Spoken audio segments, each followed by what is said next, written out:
네, 구독자 시청자 여러분 반갑습니다. 박 작가입니다. 네, 어제 제조업 관련된 경제지표가 발표된 이후에 미국 증시는 크게 무너졌지만 비트코인은 상대적으로 잘 막아냈습니다. 자, 이번 주에 중요한 거시경제 지표들이 줄줄이 발표되다 보니까 우려했던 부분들이었는데 결국은 그런 변동성들이 자본시장에 벌써부터 나타나고 있습니다. 자, 이번 주는 거시경제의 흐름을 확인하는 중요한 한 주가 된다라고 강조를 드렸죠. 현 시점에서 가장 중요한 포인트와 시장이 어떤 식으로 움직이게 될지 그런 부분들 한번 살펴보겠습니다.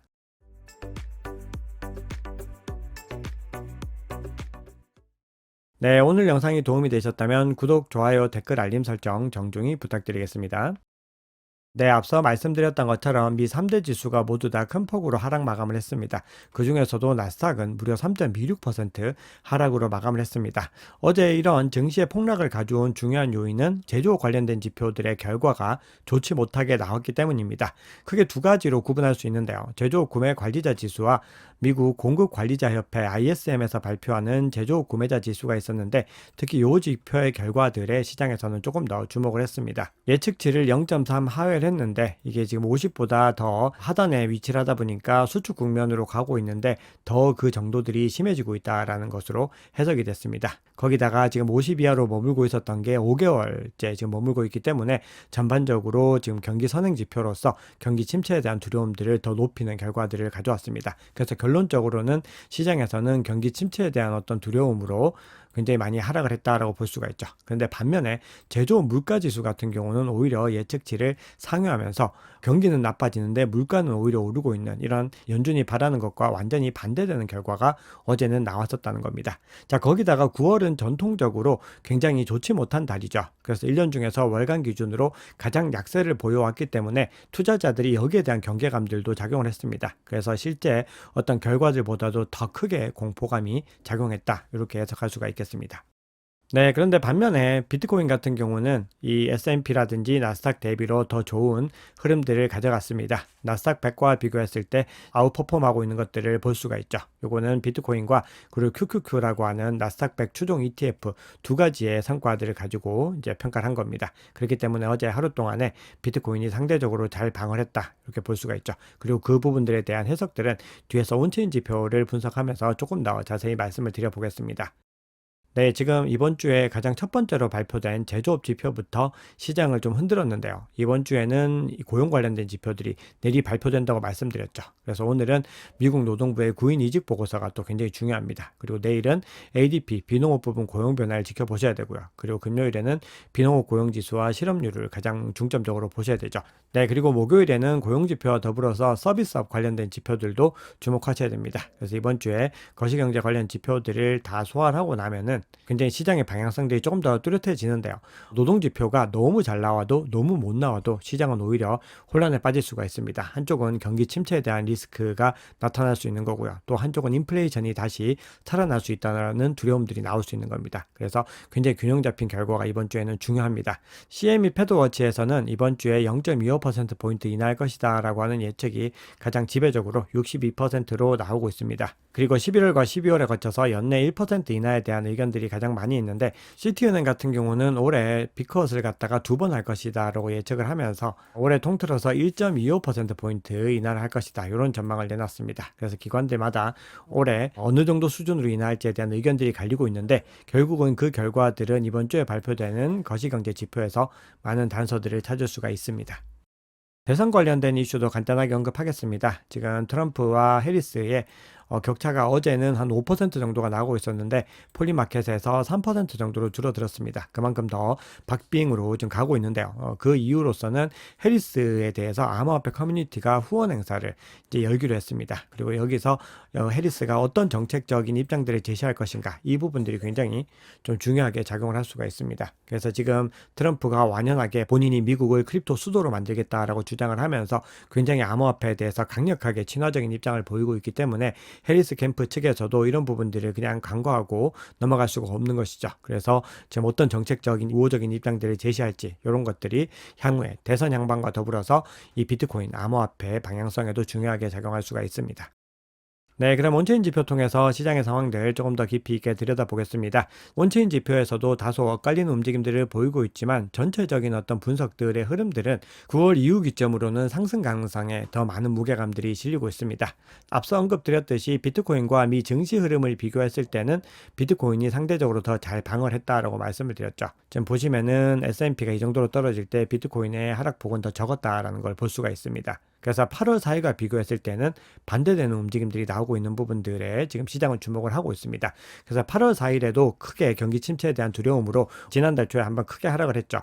그때 비트코인이 7.16% 하락을 했는데 S&P 같은 경우는 3% 정도 하락을 했습니다. 그때는 비트코인이 방어를 더 잘 해내지 못했는데 이번에는 S&P가 2.16% 하락하는 동안에 비트코인은 1.82% 하락을 했습니다. 이렇게 가격 방어를 잘 했다라고 하는 부분들은 암호화폐가 주식 변동에서 점차 덜 민감해지고 있다라는 시그널이고 여기에 대해서 시장에서는 굉장히 좀 희망적인 신호로 보고 있습니다. 그리고 과거 사이클 상으로도 이 두 가지가 디커플링이 일어났을 때 비트코인은 더 거침없이 상승하는 움직임들을 보여줬다는 겁니다. 그래서 커플링 움직임들이 조금 더 강하게 당분간은 가게 될 텐데 어느 순간에는 다시 디커플링들이 더 강화되는 흐름들로 가게 될 겁니다.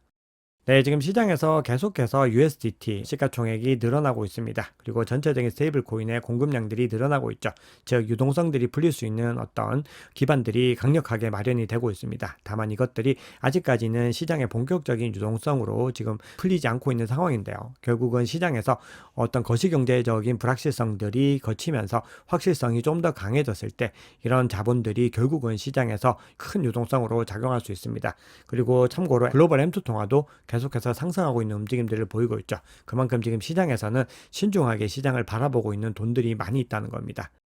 네, 지금 비트코인의 MVRV 지수 코어가 2023년 이후로는 처음으로 지금 빨간색 시그널이 떴습니다. 이거는 어떻게 보면 하락세로 전환한다라고 하는 시그널이라고 볼 수가 있는데요. 여기에 대해서 시장에서는 앞으로 더 많은 약세가 다가올 수 있는 징조다라는 해석이 있고 거시적인 전망들을 감안할 때 반등 신호, 즉 반전 신호로 사용될 수 있다라는 의견들이 있는데 뒤에서 살펴볼 여러 가지 어떤 사이클 관련된 지표들과 여러 다른 온체인 지표들을 종합했을 때는 반등 신호로 보는 것이 훨씬 더 합리적이다라고 생각을 하고요.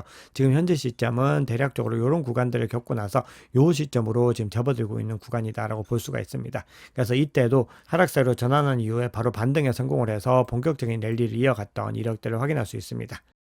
네, 그리고 지금 시장이 저평가 구간에 있다는 또 다른 신호로 볼 수 있는 것이 공포 및 탐욕 지수가 지난주 동안에 계속해서 낮은 수준, 공포 단계를 유지를 하고 있습니다. 그만큼 시장이 두려움에 휩싸여 있다는 것인데요. 이 얘기는 점점 더 시장이 바닥을 다지고 있다라는 시그널입니다. 그래서 결국은 이런 구간들이 우리가 매수를 하기에 적합한 구간들을 찾을 수 있는 굉장히 중요한 또 매집의 포인트들이다라고 볼 수 있습니다. 그래서 지금 시점부터는 가격이 크게 변동성이 올 때는 굉장히 중요한 매집 구간을 더 적극적으로 잡아 나가셔야 됩니다. 네, 이번에는 무기한 선물 시장에서 펀딩 레이트를 한번 살펴볼 텐데요. 전통적으로 이 암호화폐 시장에서 비트코인을 꾸준히 축적하는 고래들은 비트바이낸스에 많이 있습니다. 그리고 시장에서 하락 변동성을 유발하는 단기 고래들은 주로 바이낸스에서 많이 활동을 하는 것으로 일반적으로 알려져 있죠. 그래서 지금 바이낸스의 펀딩 레이트를 한번 보시면은 굉장히 하락 구간으로 접어들었다가 이제는 다시 반등 구간으로 접어드는 걸 볼 수 있습니다. 그래서 중립적인 강세 구간으로 지금 진입을 하고 있는데 과거 흐름에서도 그런 구간들을 하방 이탈한 후에 다시 상방 돌파할 때 가격이 상승하는 구간들로 접어드는 것을 확인할 수가 있습니다.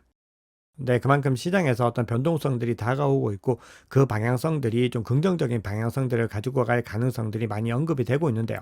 그럼에도 지금 아직까지는 경제지표 결과라고 하는 것이 우리가 아직까지 확정된 미래가 아니라 불확실성으로 남아있기 때문에 변동성 자체가 오긴 오더라도 단기적으로 하방을 향할지 상방을 향할지를 추측하는 것은 굉장히 어려운 일입니다. 그렇기 때문에 우리가 시장에서 어떤 상황들이 발생했을 때 거기에 대해서 잘 대응을 해야 되는데 지금 시점에서는 결국은 하락 구간에서 바이더딥 구간을 잡는 것이 대체 상승장 전반을 두고서는 가장 효율적인 전략이다라고 볼 수가 있는 겁니다. 알리 마리티네즈라고 하는 분석가의 의견으로는 2개월봉 차트로 봤을 때 스토캐스틱 RSI가 강세에서 약세로 전환되는 시그널을 보이고 있다라고 주장을 하고 있습니다. 그리고 과거 대세 상승장에서는 이런 구간들이 나타날 때 굉장히 크게 하락하는 구간으로 접어들었다라고 주장을 하고 있죠. 따라서 추가적으로 하방 변동성은 반드시 염두에 두셔야 됩니다. 네, 그런데 전체적인 시장의 흐름으로 봤을 때는 지금 비트코인은 적정 가치에 머물고 있습니다. 그리고 과거 대세 상승장의 정점을 찍었던 구간들은 예외 없이 헤비 오버밸류로 가는 거죠. 굉장히 극도의 고평가 단계를 찍었던 것들을 확인할 수 있습니다. 그리고 이것들은 한 번도 예외가 없었는데 이번 사이클에서는 요까지는 못 가고 오버밸류까지만 한번 짧게 터치하고 내려왔는데 과거 대세 상승장의 흐름에서는 이 신고가를 형성하는 구간들이 굉장히 길게 형성이 되어 있죠. 그런데 이번 시즌에서는 아직까지 요 구간을 잠시 터치하고 내려왔을 뿐 대세 상승장으로 진입을 했다라는 사이클들은 뭐 크게 발견되지 않는 모습들입니다. 그래서 결국은 이 구간들에서 바닥을 잡고 나면은 9월을 잘 마감하고 나면은 이 구간들이 다시 반등의 어떤 움직임들을 가져갈 가능성들이 제기가 되고 있습니다. 그리고 9월에 대해서는 뭐 여전히 과거 사이클 대비로 지금까지 9월은 상당수가 하락으로 마감을 했기 때문에 이번에도 하락 마감할 것이다라는 의견들도 있지만 그렇지 않을 것이다라는 의견들도 같이 팽팽하게 맞서고 있는 것이죠. 하지만 9월 이후의 상황에 대해서는 대부분의 기관들의 의견들이 일치하고 있습니다. 그렇기 때문에 9월이 투자자의 입장에서는 가장 중요한 달이다. 이렇게 해석을 하시면 되겠습니다. 네, 그래서 비트코인 같은 경우는 지금 전체적인 흐름들이 과거 사이클 대비로 큰 이상 움직임들을 보이지 않고 있습니다. 그런데 이더리움 같은 경우는 사실은 과거 사이클들과 좀 다른 움직임들을 보이고 있는데요. 지금 이더와 비트코인의 비율을 한번 살펴보시면은 이 퍼포먼스들이 과거에는 굉장히 이런 들쭉날쭉한 사이클들을 가지고 갔습니다. 그리고 이런 구간들에서는 이더리움이 비트코인보다 더 좋은 퍼포먼스를 냈던 구간들이 나왔었죠. 그런데 지금 현재는 그런 구간들 없이 계속해서 일방적으로 흘러내리고만 있는 모습들입니다. 그래서 지금 이더리움 같은 경우는 과거 사이클과는 조금 확연하게 다른 움직임들을 보이고 있는데 이더리움 같은 경우는 회복을 위해서 조금 더 시간이 필요한 상황이다. 이렇게 봐야 될 것 같습니다. 네, 그러면 시장의 중요한 이슈들 한번 살펴보겠습니다. 그 중에서도 시장의 9월 투자 전략과 관련해서 여러 기관들의 의견들을 볼 텐데요. 전반적으로 의견들은 좀 일치하는 움직임들을 보이고 있습니다. 펀드 스트레스의 설립자인 톰 리가 CNBC 인터뷰에서 올해 미국 대선이 끝나기 전까지 시장은 신중한 태도를 보여야 한다라고 주장을 하면서 앞으로 8주 안에 매수 기회를 잡을 수 있을 것으로 예상한다라고 주장을 했습니다.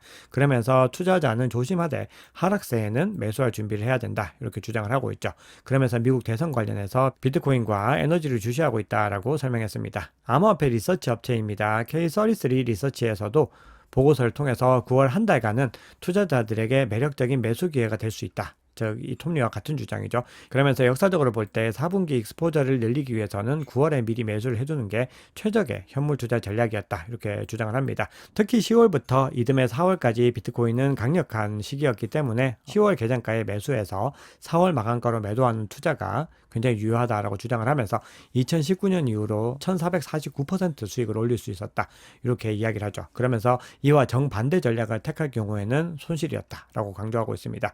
자, 그리고 트레이딩 업체입니다. QCP 캐피털 같은 경우도 9월은 암호화폐뿐 아니라 모든 자산이 하락하는 경향이 있는데 10월은 대개 반등하는 패턴이었다라고 주장을 합니다. 그러면서 올해에도 반복된다면 9월에 저점 매수하고 10월이나 연말에 이익을 실현하면 좋겠다. 이렇게 주장을 하고 있습니다. 그래서 이 세 개 기관이 입장이 다 똑같습니다. 결국은 9월에는 중요한 매수 포인트를 잡아야 된다는 것이고 거시경제 변수들이 시장을 크게 흔드는 이슈들이 있을 때 그때는 중요한 매집 포인트가 된다는 것입니다. 네, FTX 채권자 상환이 이루어졌을 때 굉장히 많은 현금들이 암호화폐로 들어오게 될 것이다라고 하는 전망들이 나오고 있는데 카즈 더 섀도우라고 하는 분석가는 조금은 다른 관점을 제시를 하고 있습니다. 채권자들에게 현금으로 지불해야 될 경우에 암호화폐 대부분을 매각해서 160억 달러를 마련할 가능성이 높다라고 주장을 하면서 이렇게 됐을 때는 시장에 상당한 변동성이 발생할 수 있다라고 주장을 합니다. 그리고 이 얘기는 결국 그렇게 해서 변동성이 발생해서 상환이 이루어지게 됐을 때는 다시 굉장히 많은 현금들이 유입이 되면서 바이더딥 전략들을 통해서 더 많은 자금들이 시장에 들어올 수 있다는 겁니다. 그래서 결국은 길게 봤을 때는 채권자 현금 상환은 결국은 호재가 될 수 있다는 겁니다. 자, 8월에 솔라나 트랜잭션이 민코인이 침체를 겪으면서 지난해 9월 이후로는 가장 적게 나왔습니다. 그래서 가격도 하락을 했죠. 결국은 솔라나가 이제는 펀더멘탈 기반으로 움직이는 자산이 되었다라는 부분들을 확인할 수가 있습니다. 그런데 비트겟의 리서치 수석 분석가는 미 연준이 9월에 금리를 인하하면은 유동성이 확대가 될 것인데 솔라나는 비트코인이나 이더리움보다 더 나은 성과를 보일 것 같다. 이런 전망을 내놓고 있습니다. 네, 그리고 솔라나와 관련해서 또 시장에서 기대하고 있는 것은 솔라나 ETF인데요. 지금 아직까지는 시기상조다. 아직까지는 선행돼야 되는 부분들이 많다라고 해서 부정적인 의견들이 시장에서는 더 많이 자리를 잡고 있습니다. 네, 트럼프가 대통령에 당선되면은 대통령직 인수위원장으로 거론되고 있는 인물입니다. 미국의 대형 투자은행인 캔터 피츠제럴드의 하워드 러트닉이라고 하는 CEO는요, 대형은행과 전통적인 금융들이 더 나은 규제 하에 모두 비트코인의 정면으로 뛰어들 것이다. 그게 일어날 일이고 다가오고 있다. 이렇게 주장을 하고 있습니다. 그만큼 비트코인의 어떤 전통 금융기관의 대규모 채택들이 다가오고 있다는 의미로 볼 수가 있고, 지금 월가에서 굉장히 영향력을 가지고 있는 이런 인물이 얘기한 만큼 또 공신력을 인정받을 수가 있겠죠. 더불어서 비트코인 매거진에 따르면은 베네수엘라 대통령인 니콜라스 마두로가 암호화폐 경로를 다시 찾아야 된다. 즉 비트코인을 다시 채택해야 된다라고 주장하고 있습니다. 이 얘기는 결국은 국가적인 채택들도 지금 다가오고 있다라는 것을 확인할 수가 있죠. 그래서 결국은 비트코인이 장기적으로 꾸준히 상승하기 위해서는 채택이 굉장히 중요한데, 전통 금융기관들과 국가적인 채택이 다가오는 시그널들이 곳곳에서 포착이 되고 있다. 이렇게 해석할 수가 있겠습니다. 네, 그러면 기술적인 분석 보겠습니다. CBD 지표 간단하게만 보겠습니다. 여기서는 지금 확인해야 될 부분이, 앞서 트레이딩을 통해서 굉장히 단기적인 변동성들을 많이 유발하는 고래들이 바이낸스에 많이 서식하고 있다라고 말씀을 드렸죠. 그런데 그런 고래들이 아직까지는 시장에 진입하는 움직임들을 보이고 있지 않습니다. 그래서 지금 갈색 고래와 보라색 고래가 다시 진입하는 그 구간들을 확인해야 됩니다. 그래서 아직까지는 시장에서 본격적인 어떤 상승의 추세들로 전환이 되지 않았고, 이 얘기는 대규모 고래들은 아직까지도 시장의 불확실성에 대해서 조금 더 신중한 입장들을 가지고 있다는 겁니다. 네, 비트코인 차트 보겠습니다. 지금 촬영하는 시점 기준으로는 57.7K 부근에 위치를 하고 있습니다. 근데 지금 비트코인 가격이 22MA를 일시적으로 터치했다가 뚫지 못하고 하락을 했습니다. 이 얘기는 이 이평선이 추세 전환 흐름에서 굉장히 주목해야 된다라는 걸 볼 수가 있는 거죠. 그래서 결국은 늘 강조드리는 이 관점들이 아직까지 변화되지 않았습니다. 즉 추세가 아직까지 전환되지 않았다는 거죠. 그래서 22MA가 59.9K에 위치하고 있고, 그 위로 52, 61.8K 그리고 200SMA가 63.8K에 위치를 하고 있습니다. 그래서 그 구간들을 뚫어내야 되는데, 우리가 요 구간을 이제 뚫어내게 되면, 즉 202평선 상단을 돌파하면은 이제는 추세 전환이 굉장히 좀 유력해집니다. 그래서 우리가 중요하게 보는 저항 구간이 64K인데 거의 맞닿아 있고, 그리고 이 비트코인 같은 경우는 장기 이평선으로는 202평선을 굉장히 중요하게 보기 때문에 우리가 그 구간들을 주목해야 됩니다. 그래서 만약에 이 구간에서 추가적인 변동성들이 발생해서 즉 하방 이탈을 하게 됐을 때는 우리가 57.7K와 55.7K를 주목하라고 말씀드렸는데, 지금 촬영 시점 기준으로 딱 요 구간에 와 있습니다. 그래서 요 구간에서 반등해서 말아 올릴지 추가적인 하락을 할지를 지켜보면서 우리가 바이더디 구간들을 계속해서 포착을 해 나가야 됩니다. 네, 포지션 한번 살펴보면은 지금 롱 포지션과 숏 포지션이 둘 다 굉장히 진하게 형성된 것을 볼 수 있습니다. 먼저 롱 포지션 보시면은 대략적으로 57K 바로 하단입니다. 56.9K 정도의 지금 롱 포지션이 많이 밀집이 되어 있고, 숏 포지션은 59.9에서 60K 정도의 밀집이 되어 있습니다. 그래서 이런 흐름들이 56.9K에 있는 요 구간들을 청산하고 올라갈 가능성들도 있기 때문에 추가 하락에 대해서는 우리가 계속해서 염두에 두고 계셔야 됩니다. 그래서 지금 시점에서 가격이 우리가 지금 예측할 수 있는 영역에서 움직이는 것들에 대해서 너무 일일비하지 마시고요. 계속해서 시장을 신중하게 바라보시면서 중요한 포인트들을 잡아 나가시는 것들, 그리고 추세 전환이 이루어지는 그 기점들을 바라보시는 그런 부분들이 굉장히 중요합니다. 그래서 반대로 요 구간들을 청산하면서 더 빠르게 올라갈 가능성들도 열려 있죠. 그럼에도 64K라고 하는 이 구간들을 돌파하는지 여부를 보셔야지 완전히 추세가 더 완연하게 전환이 됐다라는 것을 포착할 수가 있습니다. 그래서 지금 시장에서는 긴 호흡으로 계속해서 바라보셔야 되죠. 네, 앞서 일본 기준으로 살펴봤다면은 이번에는 주봉 기준으로 한번 보겠습니다. 라이트 캐피털이라고 하는 분석가의 의견에 따르면은 지금 계속해서 지금 3월 이후로 이어져 내려오고 있는 이 하강 채널에서 지금 하강 채널을 일시적으로 비트코인 가격이 하방 이탈했습니다. 그래서 추세적인 흐름들을 계속해서 이어가기 위해서는 더 추가적인 하락들을 유발하지 않고 이 구간을 저항선으로 바꾸지 않기 위해서는 빠르게 이 구간으로 다시 진입을 해야 되는데, 이번 주말 내에 58.3K 구간들을 회복해야 된다라고 주장을 합니다. 그래야지 지금 추세적인 흐름들을 계속해서 가지고 갈 수 있다라고 하는 부분들입니다. 즉 단기 추세 전환에서 굉장히 중요한 포인트다라는 것이죠. 네, 마지막으로 크립토콘이라고 하는 분석가의 의견 제시하면서 마무리하겠습니다. 이 크립토콘이라고 하는 분석가가 본인이 만든 사이클 모델이 있습니다. 여기에 따라서 지금까지 계속해서 흐름들을 추적을 했는데, 이 모델이 굉장히 정확도를 많이 보였다는 거죠. 그래서 과거 대세 상승장 구간에서는 7단계 거의 끝들을 터치를 하면서 시장을 마감했는데, 지금 아직까지는 이 구간이고 빨간색 구간에는 진입도 하지 않았다는 겁니다. 그래서 만약에 본인이 만든 사이클에서 가장 불리시한 관점으로 이 구간대 가장 윗단을 터치했을 때는 내년 말 기준으로 해서 최대 180K까지도 상승이 가능하다. 즉 지금 현재 시점에서는 3배 가까운 상승도 내년 말까지 가능하다. 이렇게 주장을 하고 있습니다. 그래서 우리는 시장을 계속해서 긴 관점으로 봐야 되죠. 네, 그리고 지금 이 분석가가 또 하나 얘기하고 있는 것은 결국은 본인이 가지고 있는 모델로 봤을 때 2024년 3월은 본격적인 암호화폐 랠리와 대세 상승장 정점이 아니었다라는 겁니다. 그거는 다른 모델들에서도 확인이 되는 부분들이죠. 그래서 우리는 긴 관점으로 계속해서 시장을 바라보셔야 됩니다. 그래서 결론적으로 말씀드리면은 결국 단기적인 지표들은 엇갈리고 있고 변동성을 예고하고 있는 지표들도 있습니다. 그렇기 때문에 우리가 실제로 거시경제 지표 결과에 따라서 크게 흔들릴 가능성들도 염두에 둬야 됩니다. 하지만 그럼에도 장기적인 관점에서는 상승 추세가 여전히 잘 유지되고 있다. 이 부분들을 중요하게 보셔야 됩니다. 그래서 이번 주 거시경제 지표를 잘 소화하고 19일에 있을 FOMC 미팅에서 금리 결과가 나오는 거에 따라서 불확실성들이 조금씩 거치게 되고요. 그렇게 되면은 9월 말과 10월을 기점으로 해서 비트코인의 어떤 유의미한 움직임들을 기대할 수 있다는 겁니다. 그래서 시장을 꾸준히 함께 잘 지켜보시면 좋을 것 같습니다.